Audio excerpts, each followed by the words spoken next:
I found it hard to describe what math and movement actually does for students until I experienced a full-day workshop myself.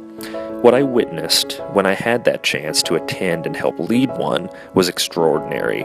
The teachers with whom I worked during those 3 days of workshops discovered a new excitement towards their math curricula, and the students were beyond enthusiastic to begin hopping on the math-focused formats. Everyone left their PE class having learned something new, whether it be adding numbers on a 100-number grid, or simply skip counting by 2s and 3s all around the gymnasium. Every session began with introductions and group activities designed to get the body moving and brains energized through cross-body movements and whisper-loud exercises. These exercises help students memorize and retain otherwise difficult math concepts. And the skip counting is just plain fun.